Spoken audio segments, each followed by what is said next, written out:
Je vous présente ce soir ce qui est un peu d'actualité, c'est-à-dire il y a une évaluation environnementale stratégique qui a été lancée sur Anticosti et j'ai personnellement même beaucoup de difficultés à m'y retrouver. Alors je vais essayer d'être clair. Alors Anticosti, exploration pour le pétrole d'un hypothétique gisement, ça fait déjà un certain temps que je regarde ça. Un certain temps, ça veut dire en gros 4 ans dans Anticosti, le gaz de schiste un petit peu avant. Et plus je fouille le dossier, plus je me rends compte que c'est un projet bidon. Je vous donne dès le départ des conclusions, tout simplement parce que les promesses de milliards qu'on a fait malheureusement miroiter ont tout de suite suscité un débat très polarisé. D'un côté, des opposants qu'on traite d'enverdeurs, etc.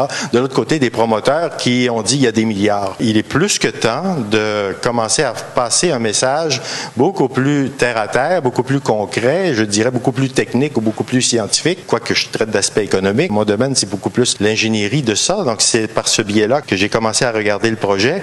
Actuellement, donc, l'ES, qu'on appelle une évaluation environnementale stratégique, normalement, et qui se déroule en principe avec des comités scientifiques indépendants. J'ai tout d'abord un gros problème avec cette ES. Si vous voyez la composition, il s'agit essentiellement de personnes. Je ne qualifie pas ces personnes. Je présume pas qu'elles soient compétentes ou pas, ou honnêtes ou pas. C'est-à-dire que ce que je dis, c'est qu'elles viennent toutes du gouvernement. Et actuellement, le processus est totalement contrôlé par les instances et les fonctionnaires au niveau du gouvernement. Et ce gouvernement, enfin, les gouvernements qui se sont succédés ont à peu près toute la même politique, c'est-à-dire c'est de foncer à l'aveuglette sans même avoir pris le temps de poser quelques questions fondamentales. Par exemple, y a-t-il vraiment un gisement Anticosti avant de fabuler sur ces choses-là? Alors, l'ES en cours actuellement a lancé un paquet d'études, on va en parler un petit peu tout à l'heure. C'est vraiment la charrue devant les bœufs. Et ce n'est pas une ES qui pose la question est-ce qu'il y a un gisement? C'est une ES qui pose la question qu'est-ce que l'industrie a besoin? Qu'est-ce que ça va provoquer sur les chevreuils, sur les rivières, etc., etc. Et tout ça est lancé dans un délai extrêmement court. Le rapport va être déposé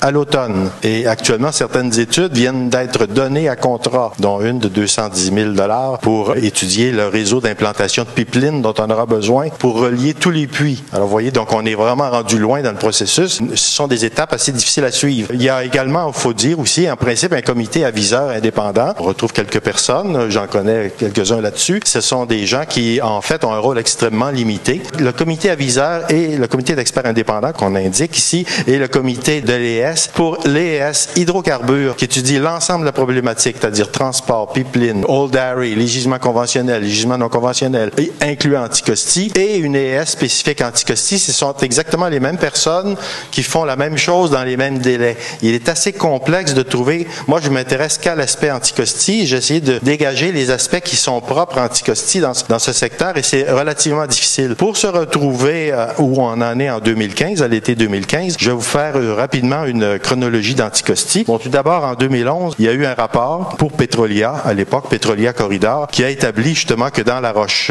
d'Anticosti, il y avait une certaine quantité d'hydrocarbures. Ce rapport, je l'ai lu et relu, certains d'entre vous l'ont peut-être lu également, ne parle absolument pas de dire que ce serait exploitable par fracturation hydraulique, etc.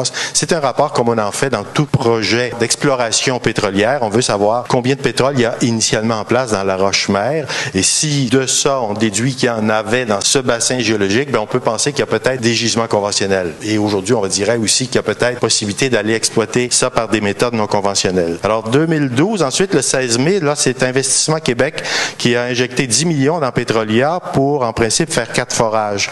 Alors, les 4 forages, c'est ceux qui sont indiqués en haut, ici. En fait, j'en indique que 3. C'est pas une erreur. L'argent prévu pour 4 forages a été dépensé sur les 3 premiers forages. Donc, c'est le premier été où Petrolia a fait des choses, donc, qui sont pas arrivés aux objectifs. Ça s'est répété exactement en 2014 aussi. On annonce qu'on va faire un certain nombre de forages et ils ne sont pas réalisés dans leur totalité. Le 29 mai 2013, il y a un règlement, mon collègue Richard Langelier à l'arrière le connaît bien, ce règlement, règlement sur le prélèvement et protection des eaux souterraines, prélèvement sur les captages d'eau. Dans ce règlement qu'on a examiné, qui nous ont fait sursauter, il existe une demi-douzaine d'articles qui parlent de la fracturation hydraulique. Alors, par l'intermédiaire d'un règlement sur l'eau qu'on a adopté en plein milieu des vacances, le gouvernement, déjà, à l'été 2013, proposait, le règlement, en fait, il est adopté l'année suivante, en 2014, donc proposait déjà, je dirais, des normes pour autoriser la fracturation hydraulique et des normes tellement bizarres qu'en regardant un peu plus près, je vous le démontrerai tout à l'heure, ça s'applique essentiellement à Anticosti. Alors, le 5 septembre, on a aussi dévoilé la fameuse entente par laquelle Hydro-Québec avait cédé ses permis à Petrolia. Le 13 février 2014, là, c'était l'annonce par le gouvernement de Pauline Marois de la création d'un consortium hydrocarbures anticosti. Donc, on a présenté ça comme une opération en disant on se réapproprie collectivement nos droits sur anticosti, on rachète les permis. En fait, c'est surtout une entente qui dit que le gouvernement injecterait jusqu'à 115 millions de dollars dans 2 phases d'exploration. Une avec le consortium formé avec Petrolia Corridor, Morel et Prom, qui s'appelle Hydrocarbures Anticosti. Vous allez le voir sur une carte tout à l'heure. Et il y avait un deuxième volet qui concernait Junex. Alors donc, Junex devait faire aussi 9 forages additionnels. Alors, le premier groupe devait faire 15 à 18 forages à l'été dernier, à l'été 2014. Ils n'en ont fait que 5 et Junex devait en faire 9. Donc, c'était l'annonce initiale du gouvernement et on annonçait aussi qu'il y aurait probablement une deuxième phase qui irait à la fracturation hydraulique. Le 15 mars 2014, le Centre québécois du droit de l'environnement a déposé une requête impliquant Junex, Petrolia et surtout le ministère, le gouvernement, pour leur dire ces forages faits anticosti, là, ce sont des forages, dans la loi, on doit demander des permis de forage. Alors, ce que le gouvernement a répondu, en fait, il y a une bataille d'avocats. Le 9 juin, 15 jours avant la date prévue pour l'audition de la requête du CQDE, le gouvernement sort un lapin de son chapeau et tout ce qui est des forages, ça s'appelle plus des forages, ça s'appelle des sondages stratigraphiques. Alors, c'est par cette entourloupette qu'il y a des conséquences autres que de contrer les démarches que le Centre québécois du droit de l'environnement avait fait. Le Centre québécois voulait tout simplement qu'on ait, je dirais, une enquête préalable avant d'implanter ces forages qui seront ensuite des forages menant de l'exploitation éventuellement et de la fracturation. Donc, on demandait minimalement qu'il y ait une demande de permis. Demande de permis implique un minimum. Là, il y a strictement aucun minimum. Il n'y a rien du tout, là. Petrolia et le gouvernement, dans le consortium hydrocarbures anticosti, fait ce qu'il veut. Et actuellement, dans la banque des données de forage que moi, j'utilise beaucoup au gouvernement, toutes les données de forage, après 3 ans, un forage, ces données deviennent publiques. Maintenant, lorsqu'on va dans cette même banque et qu'on regarde les forages faits en 2012, il y a une petite mention qui dit non applicable. Donc, actuellement, on ne peut plus avoir aucune information sur les forages qui ont été faits en 2012, sur les forages qui ont été faits en 2014, sur les forages qui vont venir, parce que ça s'appelle des sondages stratigraphiques. Donc, ce changement d'appellation a un effet très pernicieux. Ça amène une opacité complète par rapport à ce que le ministère d'Énergie et Ressources fait depuis des années, c'est-à-dire rendre public et tenir un registre public des données de forage. Ces forages, il faut se le rappeler, ils sont faits dans le domaine public. Le substratum appartient à la collectivité au Québec. Donc, même si une compagnie privée fait un forage, elle doit demander un permis pour forer dans le domaine public. Et à la fin, quand elle abandonne son forage, ce forage retourne dans le domaine public avec les problèmes qui peuvent l'accompagner s'il y a des fuites de méthane et de gaz notamment. Donc, ces informations, maintenant, on ne peut pas les avoir. Fin juillet 2014, il y a donc le dérèglement qui avait été proposé en 2013. Ici, il a été finalement adopté l'été passé. Il avait été adopté avec une procédure d'urgence en mai, proposé en mai 2013 parce qu'il devait avoir une campagne de forage en mai 2013. Finalement, devant l'incertitude, ni Petrolia ni Junex n'ont réalisé de travaux sur le terrain de forage. Tout ça a été reporté à 2014. 2014, fin juillet, donc ils ont eu l'adoption officielle du règlement qui leur fixe les normes pour la fracturation hydraulique. La norme sur laquelle je m'objecte le plus, c'est une norme de distance verticale et je vais vous montrer toute une vidéo qui traite de ça un peu plus tard. Alors, en août 2014, quelques semaines après l'adoption du règlement sur les eaux souterraines, il y a une autre lapin, ce sont des lignes directrices provisoires sur l'exploration pétrolière et gazière et là, je vous donnerai un petit peu des échantillons du contenu de ça. Donc, on a vraiment au niveau du gouvernement, l'été passé, foncé à grande vitesse avec des arrêtés ministériels, avec des règlements, avec des déclarations d'intention sur le démarrage de l'industrie. Entre-temps, on peut lancer des consultations auprès des citoyens, mais je dirais, c'est pour la frime. Ça ne changera strictement rien à ce qui est déjà écrit dans les règlements et ce avec quoi les compagnies ont déjà comme norme pour pouvoir savoir comment forer ou aller forer et quelle sera, là, par exemple, la protection des informations qu'elles auront. Alors, 4 novembre 2014, Petrolia a annoncé la fin de la campagne. C'est là qu'on a su qu'il y avait seulement des 18 forages. Il y en avait que 4 qui étaient terminés. Le 5e a été terminé un peu plus tard en novembre. Parfois, ils parlent de 6, mais en fait, il n'y en a que 5 qui ont vraiment été faits. Et en même temps, Junex a annoncé que Junex avait 6 mois pour trouver un partenaire privé. Aucun partenaire privé ne s'est montré intéressé. Vous savez, il n'y a que le gouvernement et Morel et Prom qui ont accepté d'embarquer dans ça. Du côté du Junex, la partie sud de l'île, qui, au point de vue strictement géologique, est beaucoup plus intéressante que la partie nord. Je vais vous le montrer pourquoi tout à l'heure. Mais même malgré ça, donc, on n'a pas trouvé de partenaire privé qui croit en Anticosti. Alors, à une date indéfinie, on a mis sur pied l'année passée, donc, une ES propre à Anticosti. Si vous cherchez des documents pour savoir qu'est-ce qui est propre à Anticosti dans les ES, c'est assez difficile de départager. Tout est englobé dans les ES hydrocarbures. Il y a certains volets parfois traitent d'Anticosti, d'autres pas. En mars 2015, ce qui était prévu, c'est qu'il y avait un rapport intérimaire, un rapport d'étape qui devait permettre au gouvernement d'aller à la phase 2. La phase 2 de l'ES, dans l'optique du gouvernement, c'est ce qui se fait sur le terrain.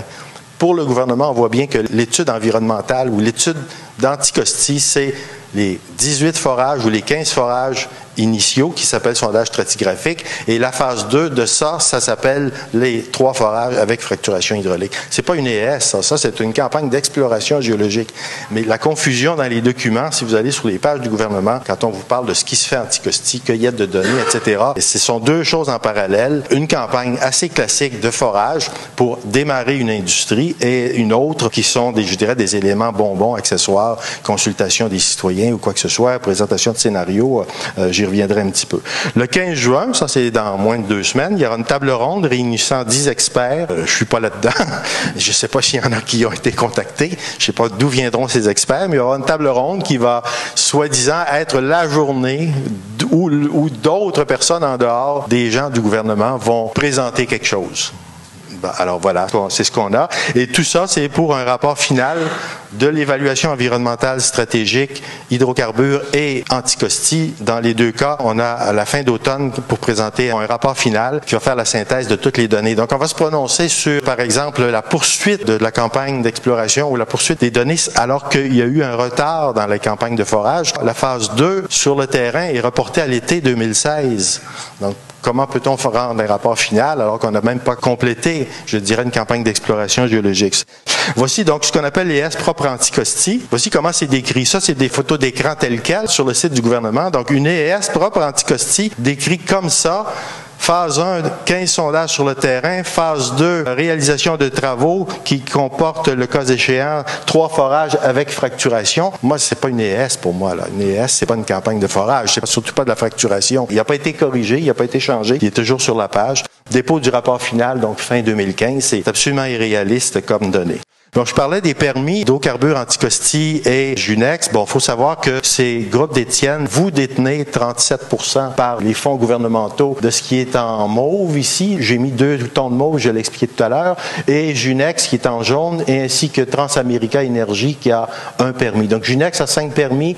Hydrocarbures Anticosti, le consortium où le gouvernement est impliqué, a 38 permis. Et ça, ce qui est en vert, si vous voulez, c'est un parc ici. Alors, il y a un petit problème. Je parlerai d'une norme tout à l'heure. Et c'est pour ça que je mets la ligne de profondeur où la formation géologique se situe à moins de 1500 mètres ici et de l'autre côté à plus de 1500 mètres. La norme de 1500 mètres, c'est une norme qui est une norme minimale que l'industrie applique pour ce qui est d'appliquer la fracturation hydraulique. C'est-à-dire tout ce qui est au nord de cette ligne-là, tout ce qui est en mauve pâle pour les permis d'hydrocarbures Anticosti n'est pas fracturable. Il reste environ 3,5% des permis possédés que le gouvernement a rachetés qui théoriquement seraient fracturables. Ça, c'est un bug. Je dirais c'est un problème géologique et je vais parler de la solution que le gouvernement a trouvée pour ça. C'est dans les petits articles du règlement sur les eaux souterraines. C'est qu'on a tout simplement mis la norme à 400 mètres au lieu de la mettre à 1500. Donc, à ce moment-là, ça enlève cette hypothèque fondamentale. Bon, ça, ce sont les proportions. Je donne des permis sur le site. Alors, Transamerica, on en entend pas souvent parler. Donc, c'est une compagnie de Vancouver qui détient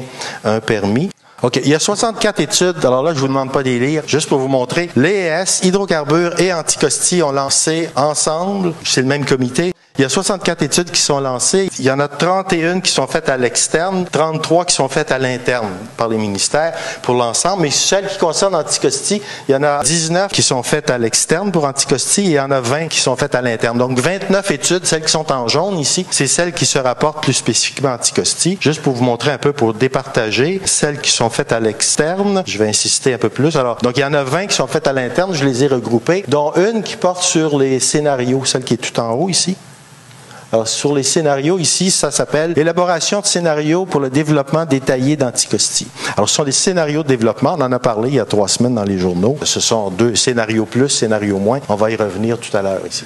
Les études qui sont faites à l'externe, celles qui on peut penser qui seraient un petit peu plus objectives. Bon, il y a tout d'abord, pour l'instant, je n'en connais que 2 qui ont été attribuées. La firme Génivar, ou plutôt WSP, a ce fameux contrat de 210 000 $ là, ici, pour déterminer l'emplacement l'emplacement et le coût de tous les tuyaux, toute la tuyauterie qu'on aura besoin pour relier. Une étude comme ça, une firme comme WSP, normalement, paierait ça de sa poche et ça serait une proposition, par exemple, une fois beaucoup plus loin dans une étape, en supposant qu'on arrive à dire, OK, on développe Anticosti, puis le gouvernement a terminé les évaluations, puis on a décidé qu'on y va, Anticosti, il nous faut des pipelines, donc on demanderait à des compagnies de soumissionner pour faire des propositions de projets avec le coût des pipelines. Là, c'est dans les fonds de l'EES qu'on sort 210 000 $ pour payer quelque chose qu'on n'aura probablement jamais besoin, selon moi, mais une étude très, très d'avance, vraiment la charrue devant les bœufs. Une autre qui est accordée aussi, celle-là me chicote un peu plus. Elle est sous le seuil de 50 000 $, donc il n'y a pas eu d'appel d'offres. C'était directement donné à la firme WSP. Ça s'appelle l'élaboration d'un projet type concernant les activités liées au pétrole et gaz d'Anticosti. L'ES, gaz de schiste, a exactement un rapport qui porte ça, élaboration d'un projet type. Ça décrit les étapes.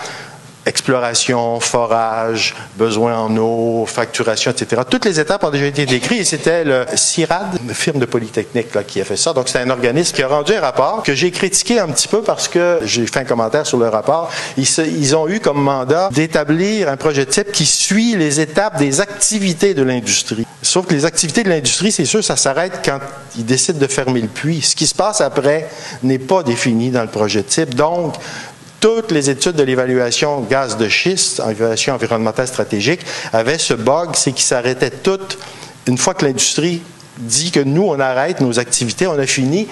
L'évaluation environnementale stratégique aussi a arrêté ses études parce que ça ne concernait que les besoins de l'industrie, l'impact des activités de l'industrie pendant que la sécurité des travailleurs, etc. Mais quand il n'y a plus personne à côté du puits, donc il n'y a plus d'études et ça n'a pas fait partie de l'EES gaz de schiste. Là, on repart avec la même définition liée aux activités. C'est le mot activité qui me chipote, là. Tant qu'on se limite aux activités, on ne fait pas une EES.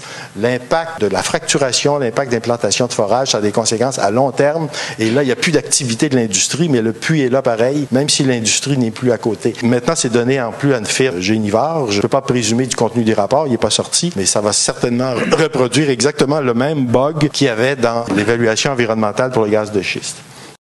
Ce sont les deux scénarios. Je vais vous le commenter. C'est une vidéo que j'ai mis en ligne. Vous pourrez le revisionner si vous voulez. L'été 2015, que se passe-t-il exactement à Anticosti? Le gouvernement annonce 2 scénarios de développement, dont un de 6500 puits d'exploitation.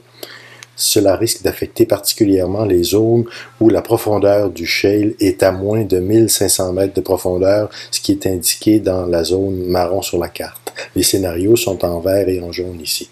Regardons plus particulièrement la partie nord d'Anticosti, là où les plateformes de forage vont avoir des impacts prévisibles, non négligeables sur la nappe phréatique, parce qu'à cet endroit, on a une profondeur relativement faible. Chaque plateforme de 3,2 par 1,25 km, ce qui donne 4 km², comporte 10 puits d'exploitation. Donc, on a une densité de 2,5 puits au km². Alors, il y aura bien sûr plusieurs plateformes qui doivent assurer finalement une possibilité de fracturer en continu l'ensemble de la zone ciblée. Les zones ciblées dans les deux scénarios comportent entre 20 et 35% de l'étendue complète du shale de Macasti. On voit le shale de Macasti ici, il se situe à une profondeur dans la partie nord d'environ 680 mètres. Il a une épaisseur de 40 mètres d'épais. Ça signifie que les forages seraient dans leur portion horizontale environ à 700 mètres de profondeur. La nappe est dessinée ici de 0 à moins 200 mètres de profondeur. Les plateformes de forage vues par en dessous, voici ce que ça donne. Alors, chaque plateforme comporte une dizaine de forages.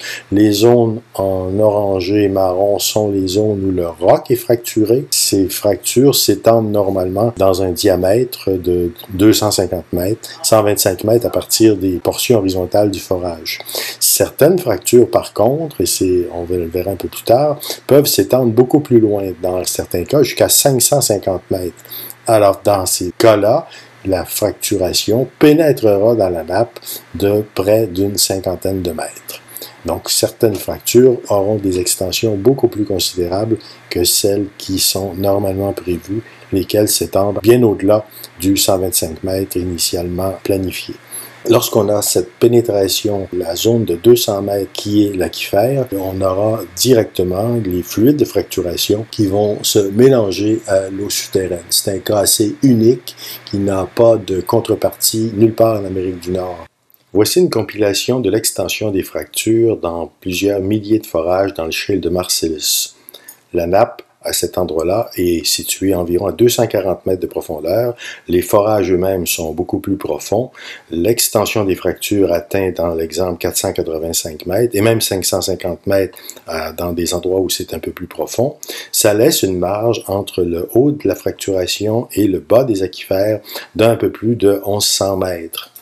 Une compilation du même type faite dans le shale de Barnett montre là aussi l'extension de fractures atteignant et dépassant même 550 mètres. Quelques endroits, on a eu effectivement près de 600 mètres comme extension maximale des fractures. La limite inférieure des aquifères est un peu plus profonde. Dans cette région des États-Unis, on a indiqué ici 365 mètres.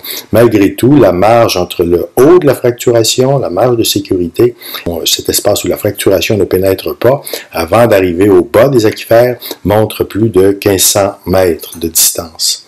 Alors, si on réduit cette marge en supposant par exemple à Anticosti que les aquifères ne descendent pas plus bas que 200 mètres, on n'a pas de mesure, on n'a pas de cartographie, mais supposons qu'on ait cette distance et supposons aussi qu'on puisse prendre une marge de 1000 mètres, donc une norme minimale de 1000 mètres, en laissant entendre que les fractures ne dépasseraient pas 300 mètres, on sait qu'elles peuvent aller à 550 mètres, ça nous donne une profondeur minimale à respecter de 1500 mètres. Alors c'est ça la norme qui devrait être appliquée du côté d'Anticosti.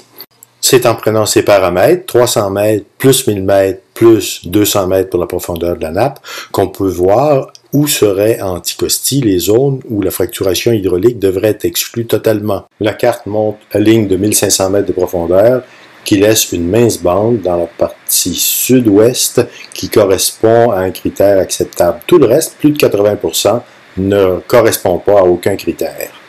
On peut aussi constater que la participation publique dans la Société Hydrocarbures Anticosti ne conserve qu'environ 3,5% de la totalité de ces permis qui pourraient être utilisés avec une norme de 1000 mètres de marge de sécurité. Qu'est-ce que ça donnerait à Anticosti ou qu'est-ce que ça donnera si on a ce type d'extension qu'on a vu dans les deux diagrammes précédents? Bien, à Anticosti, dans la partie nord des deux scénarios plus et moins, la shale de Macasti est à moins de 700 mètres de profondeur. On envisage de faire des forages horizontaux dans un secteur où, à 680 mètres, on retrouve le shale. Ça nous donnera donc une possibilité de contamination directe de la nappe phréatique à partir des fluides de fracturation. Cette norme, qui permet la fracturation à des profondeurs aussi faibles, qui n'existe nulle part ailleurs dans le monde, a été adoptée subrepticement dans le cadre d'un règlement portant sur les eaux souterraines l'an passé, en plein milieu de l'été, en plein milieu de la période des vacances, donc en début du mois d'août 2014, 14 août 2014, la norme est entrée en vigueur, taillée sur mesure pour les besoins dans plus de 80% du territoire, là où le gouvernement du Québec a une participation impossible d'avoir une marge de sécurité, même de zéro, en fait elle est négative. En plus des risques liés aux opérations de fracturation et d'exploitation du pétrole, il faut savoir que ces puits vont se détériorer dans le temps. Les coulis de ciment ne durent pas éternellement. La dégradation de ces coulis va permettre des chemins, des voies de circulation pour le pétrole. Il en reste plus de 98%. Et pour le méthane qui reste en place, il en reste plus de 80%. Dans certains milieux, il n'y a que les gros sous qui peuvent convaincre les gens. Je me suis avancé à mettre un petit peu de chiffres dans des bilans économiques pour savoir si c'est rentable ou pas du côté d'Anticosti. C'est ce qu'on va regarder maintenant. Alors, j'appelle ça la coûteuse illusion du pétrole d'Anticosti. J'ai une deuxième vidéo qui est là, c'est pas en vidéo ce soir, je vais vous le faire manuellement, mais ça existe aussi sur Internet. Tout d'abord, la question du taux de récupération. C'est central dans toute cette question d'exploitation de gisements non conventionnels. Il faut faire attention, des gisements conventionnels ont des taux de récupération qui peuvent aller pour le gaz à 85%. Il s'agit de gaz naturel. Pour du pétrole, on peut aller entre 20 et 30 ou 40 ou même 50% du pétrole en place. Du côté de gisements moins bons, comme du côté de Galt en Gaspésie, un gisement conventionnel, ils espèrent avoir 10%. Il y a 700 millions, ils vont récupérer 70. Donc, ils sont des ordres de grandeur, on parle comme ça. Depuis le début, la compagnie Petrolia dit qu'Anticosti, ils vont récupérer entre 5 et 10%. Ça n'existe nulle part dans le monde des gisements où on récupère plus que 2%. Voici trois, je donne des données non pas de promoteurs, mais si on regarde des données plutôt qui viennent de gisements qui sont en exploitation actuellement, où il y a plusieurs milliers de puits. Ben, tout le monde connaît le Bakken ici. Il y a également le Niobrara, il y a Eagle Ford, où il y a plusieurs milliers de puits. Alors, dans ces gisements, on a des données, et les données qu'on a, ben, c'est 1,2%, 1,4% et 1,0%. Vous voyez, vous avez des quantités en place pour le Bakken de 420 milliards. C'est 10 fois la taille des chiffres d'Anticosti. Anticosti, on parle de 40 milliards de barils. Là, on a 420 milliards de barils en place et on espère en récupérer 1,2%. Au Brara, c'est encore plus gros, 500 milliards, mais on n'en récupérera que 7 peut-être. Et de l'autre côté, il y a un peu moins de forage ici, mais excusez-moi, dans Eagle Ford, il y a beaucoup de forage. On est à peu près certain. Quand je dis qu'on est à peu près certain, c'est que quand vous avez vraiment commencé à fracturer, chaque forage fracture un certain volume. On sait combien il y a de pétrole en place et on peut comparer quelle est la quantité en projetant la courbe de production, quelle est la quantité de pétrole que ce puits-là va produire. Donc, ce sont des données fiables parce que ce sont des données mesurées sur le terrain. Quelques autres chiffres qui sont sortis ici, je les rajoute parce qu'il y a d'autres auteurs qui sont plus optimistes. Ils ont parlé pour le Bakken de 1,8 et 1,7 pour ça. Prenons le chiffre le plus bas et le chiffre le plus haut et j'ai fait des tableaux pour regarder qu'est-ce que ça donnerait du côté d'Anticosti. Anticosti, je conteste pas qu'il y a 40 milliards de barils. On dit 40 milliards de barils possiblement en place. On n'a pas d'autres mesures que des façons indirectes de faire cette évaluation. J'avais initialement, moi, mis un scénario, ça date d'un peu plus d'un an, là. Le gouvernement en a sorti 2, mais moi, j'avais sorti le mien déjà l'année passée. Je parlais de 12 000 puits pour couvrir 6 000 km². 6 000 km² Anticosti, c'est pas tout le gisement parce qu'on n'arrive jamais à exploiter tout le gisement. Bien sûr, il y a les parcs qui sont exclus, mais dans la zone des permis, j'arrivais, moi, à dire, en prenant à peu près 82%, parce qu'il y a des rivières, il y a des failles, il y a des secteurs qu'on éviterait de toute façon. Donc, j'arrivais à un petit bilan ici qui était déjà assez négatif, c'est-à-dire qu'on sait que les puits coûtent minimalement 10 millions. Aux États-Unis, 10 millions chacun. Anticosti, combien? Je garde le même prix, c'est un chiffre conservateur. On sait que si on en fait 12 000, c'est 120 milliards de dépenses. Personne, avant que je sorte ces chiffres-là, l'année passée, n'avait mis des chiffres dans la colonne des dépenses. C'est quand même important. On va vous parler des milliards Anticosti, mais pour aller les chercher, il faut aller forer, il faut aller fracturer. Et si les redevances sur le site du gouvernement, on parle de entre 20 et 40% de redevances, mais il n'y a toujours pas de loi adoptée. Alors, je mets les redevances le plus bas possible et on arrive quand même à avoir un déficit de 66 milliards de dollars. Donc, c'est sûr qu'il n'y a aucun exploitant, aucun investisseur privé va se lancer avec vous là, dans un projet qui est si déficitaire. Le gouvernement sort 2 scénarios. Le scénario plus, c'est 6 500 puits. Ça couvre pour 2 600 km, donc c'est à peine pour 35% de la superficie du gisement. Ça donne une densité de puits plus élevée que dans mon propre calcul. Eux calculent 10 puits pour 4 km², donc ça donne 2,5 puits par km². Alors pour facturer 4 km², vous avez besoin de 10 puits, vous avez besoin de 100 millions de dollars, puis à 10 millions chaque. Et alors donc on peut regarder ce que ça donne avec ces chiffres-là. 35% de la superficie, ben c'est pas 40 milliards de barils, là.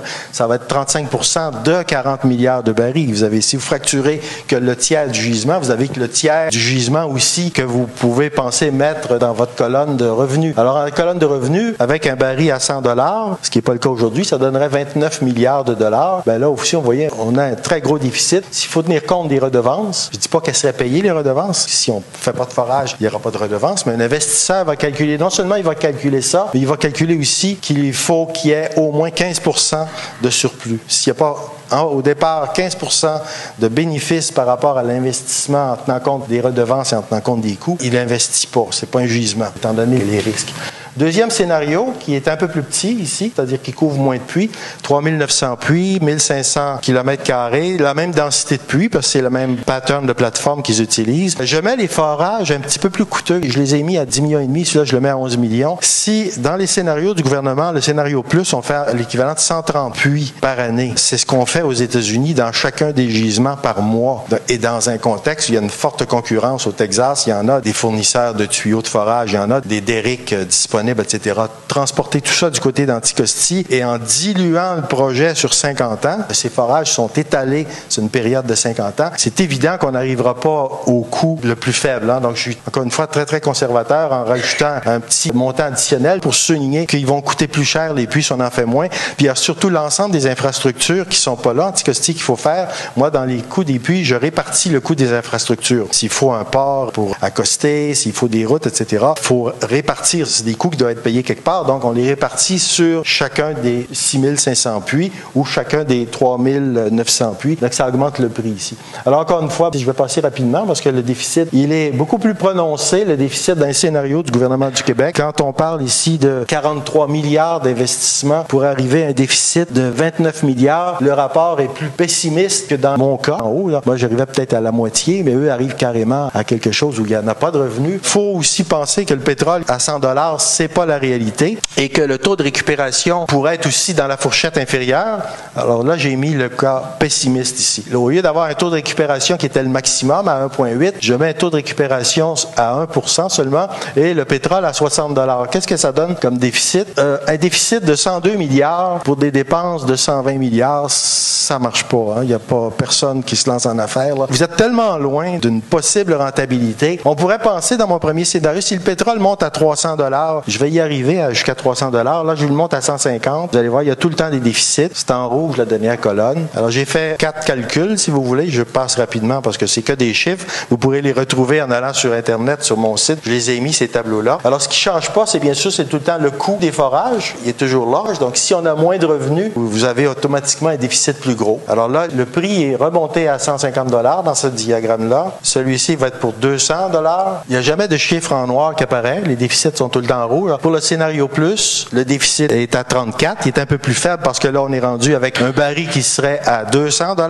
Mais si le taux de récupération est 1,2%, bien sûr, il faut... Si vous voulez, j'ai mis le taux de récupération d'1,8 et un taux de récupération de 1 ou 1,2. C'est pour dire que quelque part entre les deux se situe la vérité. On m'a taxé, on m'a dit je suis trop sévère, je prenais un taux de récupération d'1%. Maintenant, je prends le taux le plus élevé puis le taux le plus faible, puis choisissez ce que vous voulez. C'est entre ces deux colonnes de chiffres. Et ceux qui sont vraiment très, très, très optimistes, je serai mort, allons jusqu'à un baril à 300 $. À 300 $, ça balance. Si vous voulez, quand on a 120 milliards de dépenses, puis que j'avais seulement 40 milliards de revenus, c'était parce que le pétrole est à 100 $. Si le pétrole avait été à 300 $ dans ce tableau-là, j'aurais pu dire 120 milliards de dépenses, 120 milliards de revenus. J'étais encore en dessous à cause des redevances puis à cause du 15%, mais on peut penser que plus le prix du pétrole va augmenter, un jour, on arrivera à la rentabilité. Il y a une notion qui apparaît un petit peu dans le tableau qui s'appelle l'EROI. EROI, c'est Energy Return on Energy Invested. C'est extrêmement important et c'est simplement illustré dans ce tableau-là pour dire que quand le pétrole est rendu à 300 $, le prix des forages, il n'est plus à 10 millions, il est rendu à 14 millions. Pourquoi? Parce que pour forer, pour fracturer, pour transporter ce pétrole, vous consommez de l'énergie. Alors, si vous êtes dans un gisement marginal et que vous avez des conditions où vous devez consommer beaucoup de l'énergie pour produire de l'énergie, votre prix de vente va augmenter, mais vos coûts vont presque suivre. Et quand l'EROI est autour de 3, vous n'avez plus d'élasticité. Vous pouvez quintupler le prix du pétrole, vous allez quintupler vos dépenses, puis vous allez toujours être en déficit. Donc, il y a un déficit fuyant. On a beau courir un peu, on n'arrive jamais.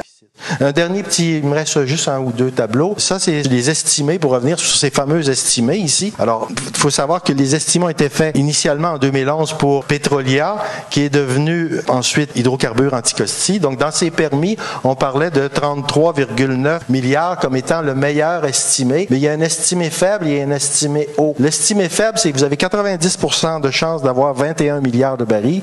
Vous avez 50% de chance d'avoir à peu près 33,9 milliards de barils.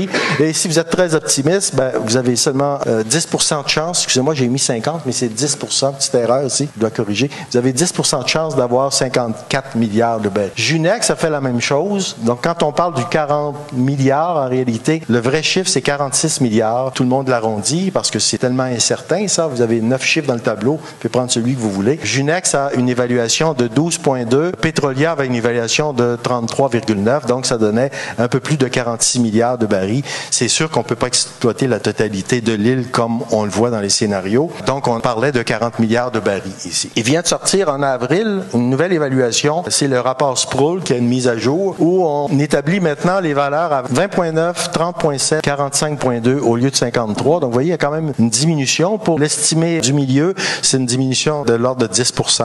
Bon, c'est plus ou moins significatif, ça, mais on peut dire que plus on fait des forages à Anticosti, moins il y a de pétrole. Donc, il serait peut-être temps d'arrêter de faire des forages parce que plus on précise l'image, moins l'image. On va pas vers des augmentations actuellement au niveau des études qui sont faites. Et ce que je veux dire, c'est qu'on en avait déjà suffisamment d'études en 2011 au niveau des données de forage pour voir que c'était un gisement très, très, très hypothétique vu les quantités qui sont là. La campagne de forage change pas la profondeur du gisement, change pas son épaisseur. Toutes des données qui sont connues. Tout ce que ça peut changer, c'est des mesures de taux de matière organique dans certains échantillons. Et les dernières évaluations, en fait, ce qui a été rajouté, c'est 8 forages. Les 3 forages de Pétrolia faits en 2012 et les 5 forages faits l'an passé par Hydrocarbures Anticosti. Ces 8 nouveaux forages, donc, amènent un changement plus ou moins significatif, mais il est là pareil. Alors, Anticosti, qu'est-ce qu'on doit en penser? Alors, je rappelle, toute l'île, c'est 7900, mais il n'y a jamais été question d'exploiter pour l'instant, en dessous des parcs, par fracturation hydraulique et forage horizontaux, on pourrait toujours. On pourrait même aller offshore aussi. Une fois lancé, on ne sait pas où ce projet s'arrêterait. En ce qui me concerne, il devrait s'arrêter dès maintenant. Le 40 milliards de barils, c'est, si vous voulez, en converti en mètres cubes, ça fait 7 milliards de mètres cubes. Et la superficie de l'île, c'est 7,9 milliards de mètres carrés. Donc, en gros, sur l'île, là, vous avez 80 cm d'huile que vous pourriez étendre qui pourra représenter le 40 milliards. Donc, c'est ça que j'ai mis tous les barils. La hauteur d'un baril à la grandeur de l'île, ça vous donne une idée de ce que représente 40 milliards de barils. Comme il n'y en a qu'1% de récupérable, bien sûr, on a vu qu'il y a des chiffres, mais je veux retracer en terminant avec cette conclusion. Quand un débat est mal lancé, il est vraiment mal lancé, il peut dériver très loin. Et plus un mensonge est gros, plus il a traîné longtemps dans les médias. On a parlé de vol du siècle. Anticosti, bon, Daniel Breton, je rappelle, a même déposé une poursuite. Il prenait ça très au sérieux. Alors, d'un côté comme de l'autre, là, les gens sont partis sur un beau délire. On a vu un beau pactole. On a dit qu'on allait donner 2 bains par semaine à tout le monde dans les CHSLD avec ce budget-là, qu'on allait régler le déficit du Québec. On avait des belles promesses. Et je vous donne 2011 ici. Ça, c'est 2012. Dans la presse, on parle de 4 000 milliards de dollars. Repris dans le Devoir de septembre aussi, 4 000 milliards de dollars. L'Institut économique de Montréal, qui se dit beaucoup plus raisonnable, lui, en parlant qu'on récupérait seulement 10 %, donc un chiffre très raisonnable de 400 milliards de dollars. C'est avec ça que le gouvernement est parti, essentiellement. C'est avec ça que les milieux économiques sont partis pour nous lancer, et malheureusement nous lancer, c'est-à-dire c'est avec des fonds publics, 115 millions de fonds publics. Jusqu'où ça va s'arrêter, ça peut continuer encore. Et si par malchance, l'été prochain, ils trouvent par fracturation hydraulique ce qu'on appelle un sweet spot, disons que ça serait un peu marginal, qu'ils auraient un endroit dans le gisement où ils auraient un bon taux de récupération. J'y crois pas, mais c'est pas tout à fait impossible. Ça veut dire qu'on irait probablement à l'étape que décrivent les scénarios, c'est qu'en 2020, on démarrait avec 3 plateformes de 10 puits, donc 30 puits, 300 millions de forage, plus, parce que ce sera plutôt 400 millions. Et pour que le gouvernement conserve sa participation de 37 %, il faudra qu'il fournisse 37 %. Là, actuellement, il fournit 37 % des dépenses d'exploration, mais tout développement futur pour conserver cette participation, on va dire que le gouvernement va peut-être être incité en disant « faisons un projet pilote, etc., etc. » Donc, on risque de dépasser en fonds publics plus que le 115 millions. C'est ma crainte pour l'instant. Et ce beau mirage d'Anticosti, basé sur des chiffres qui ont été lancés comme ça, plus un mensonge est gros, plus on a voulu y croire, ben en réalité, c'est un gouffre financier qui risque de coûter encore un peu cher au niveau des fonds publics. Anticosti, je termine sur ça. Jusqu'à maintenant,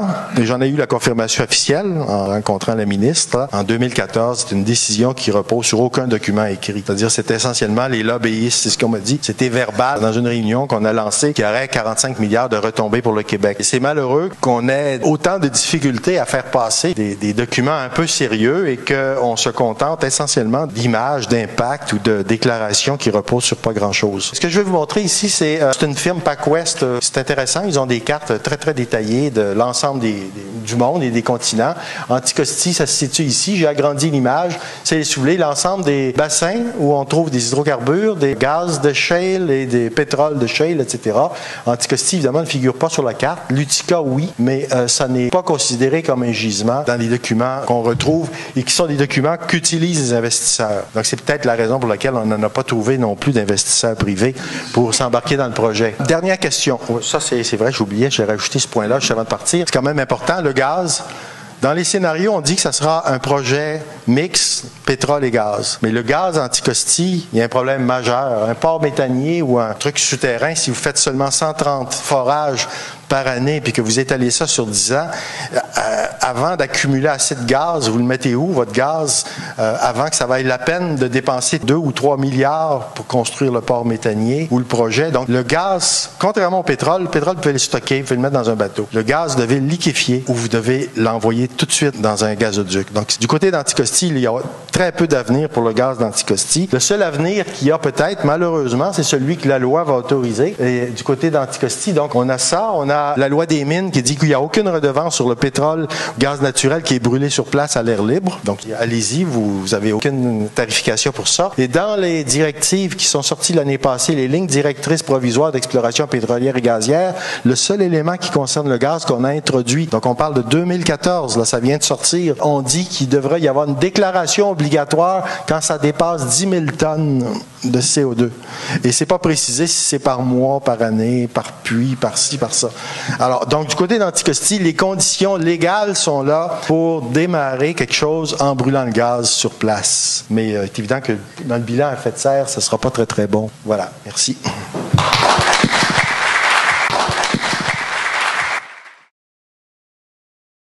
Il y a eu des sondages, des forages qui ont été effectués sur l'île d'Anticosti. Est-ce qu'on peut savoir le pourcentage des emplois qui ont été occupés par des Québécois? J'ai pas vraiment regardé cet aspect-là.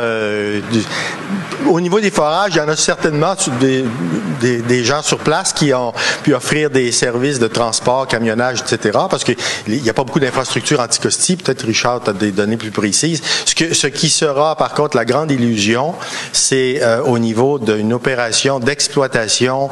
La fracturation hydraulique est quelque chose qui est détenu sous forme de brevet très bien protégé et vous ne pouvez pas demain matin partir votre petite compagnie de fracturation hydraulique Made in Québec, surtout si votre contrat concerne un petit gisement potentiel comme Anticosti à 130 forages étalés sur 50 ans.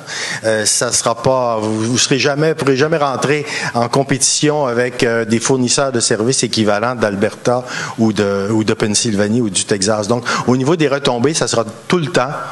Je pense que ceux qui ont vu les foreurs en Montérégie entre 2006 et 2010, vous aurez de tout temps de la main-d'œuvre étrangère importée ici. Donc, ces grosses dépenses de 120 milliards, là, c'est de l'argent qui sort du Québec en grande partie.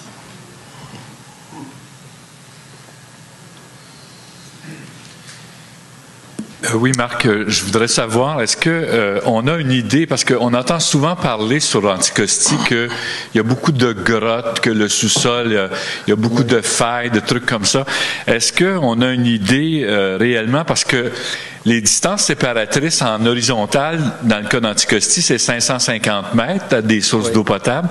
Est-ce qu'on a une idée de la configuration du sous-sol puis des échanges qu'il peut y avoir là, au niveau de l'eau?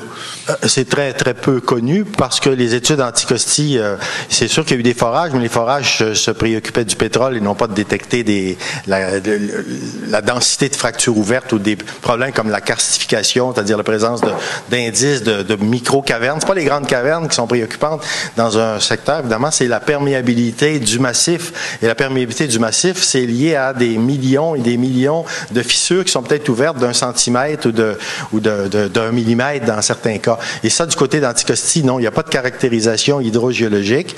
Les cavernes, par contre, faut pas penser qu'elles descendent jusqu'à 600 mètres de profondeur. Hein. Du côté d'Anticosti, la géologie, c'est probablement quelque chose qui se voit en surface, mais qui est limité, je dirais, dans les premiers 100 mètres. Mais pour la nappe, ta question est bien orientée. Pour la nappe, ça serait extrêmement préoccupant. Dans une région karstique, les distances séparatrices par rapport à la migration des contaminants n'ont rien à voir avec la migration des contaminants dans un sol, dans un dépôt meuble. Vous pouvez retrouver à 8 km ou 10 km le contaminant contaminant dans sa concentration d'origine s'il est parti dans une fissure qui est une fissure ouverte parce qu'il n'y a pas de dilution où il va conserver sa concentration. Donc, ça peut être... c'est un point essentiel. Mais il n'y a pas de données anticosti sur ça. Alors, tout à l'heure, on a entendu Guy Rochefort, Richard Langelier. N'hésitez pas à vous nommer votre organisme s'il y a lieu. Enrico Gambardella, aucun organisme. Je vous remercie pour la quantité de données. Je remercie aussi au secours. Je fais partie de ça. Et donc, étant donné que ça m'intéresse l'eau particulièrement, je vois que même si c'est totalement en ruine le projet, jamais personne parle de l'eau nécessaire à faire le puits. J'ai écouté, je demande si c'est vrai, qu'il y a besoin de 5 millions de litres pour puits par jour. 5 millions de litres, peut-être ne dit pas grand-chose, mais sont 5000 mètres cubes par jour. Ça veut dire 80 camions citernes qui doivent pour un puits pour un jour. Est-ce que vous me confirmez ça ou non? C'est pas par jour. C'est un peu plus. Tout dépend de la longueur du forage et de la longueur de la fracturation. Un forage type qui fait environ 1200 mètres de long dans sa portion horizontale va être fracturé en peut-être une vingtaine de tranches. Et si on fait le total de l'eau requis pour l'ensemble du forage, ça va se faire peut-être en 4, 5 ou 6 jours, cette opération, et ça aura demandé quelque chose de l'ordre de 20 000 mètres cubes, donc 20 millions de litres. Mais une fois qu'on a terminé la fracturation, c'est pas par jour en continu. Si vous voulez, oui, vous arrivez au chiffre de 5 000 par jour, mais je dirais qu'au bout de 5 jours, c'est fini. D'accord.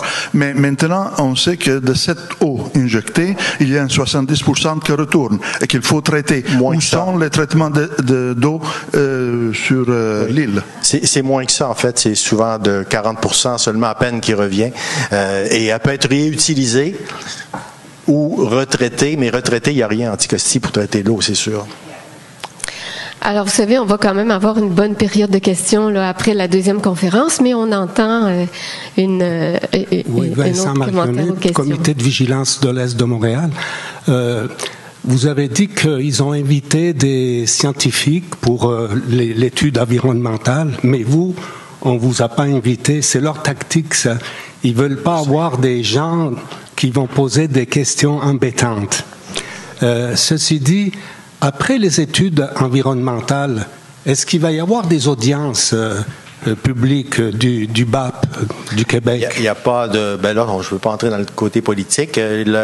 C'était promis par l'ancien gouvernement, et c'est encore dans la politique du gouvernement du Parti québécois, de dire qu'Anticosti, il y aura un BAP. Mais actuellement, non, on a changé de gouvernement et on n'a pas dit ni oui ni non. Moi, je n'ai pas entendu de BAP sur Anticosti. J'entends plutôt qu'on fait une évaluation environnementale, qu'avec ça, le gouvernement à l'automne prend sa décision d'aller de l'avant ou pas. Je comprends mal parce que je vous ai montré des problèmes d'échéancier. Là, on n'a pas, probablement que les forages sont même pas complétés. Si c'est comme l'an passé, ils vont encore livrer la moitié de ce qu'ils disent qu'ils pensent faire. Non, alors je ne sais pas. Je ne peux pas vous dire qu'il y a rien de prévu comme bureau d'audience publique sur Anticosti. Et ce qui était annoncé comme audience, évaluation environnementale stratégique, n'en est même pas une. Donc, il n'y a rien du côté d'Anticosti. Anticosti, pour le gouvernement, c'est une campagne d'exploration géologique à finir. Puis avec ça, ils vont prendre leurs décisions. S'ils lisent mon rapport ou autre, là, ou d'autres rapports, ils vont peut-être s'apercevoir que ça ne vaut pas la peine de continuer, mais encore faut-il que ces rapports se rendent à eux, ce qui est extrêmement compliqué. Remarquez, je l'ai envoyé, ce texte-là, aux 5 commissaires individuellement, aux 7 membres experts individuellement. J'essaie de le faire passer, mais c'est extrêmement difficile de franchir la barrière de certains hauts fonctionnaires dans les deux ministères, Richesse naturelle et ministère de l'Environnement, ont tous les deux dans ces équipes-là des gens qui sont très, très copains, ex-collègues, de gens qui sont actuellement dans l'industrie. Il y a une barrière absolument étanche. Ces gens-là contrôlent les données. On est allé les rencontrer avec Richard Langelier. Ils nous ont écouté, écoute poli, mais ils se foutent complètement de l'opinion externe. Ils ont leur vision à eux et c'est eux qui rédigent les rapports pour le ministre qui en fait ce qu'il en comprend, mais les ministres ne sont pas experts en géologie. Donc, j'ai peur, de la façon dont le processus est engagé, j'ai une forte crainte qu'on va continuer quelques années avant d'arriver au point d'échec complet, là. De toute façon, le BAP a perdu tout pouvoir décisionnel depuis plus de 15 ans. Oui, c'est consultatif, un BAP. Et lorsqu'il y en a un, c'est juste pour se faire une bonne face démocratique. C'est une façade démocratique. Les scénarios ont été présentés à une quarantaine de résidents de Port-Meunier en avril.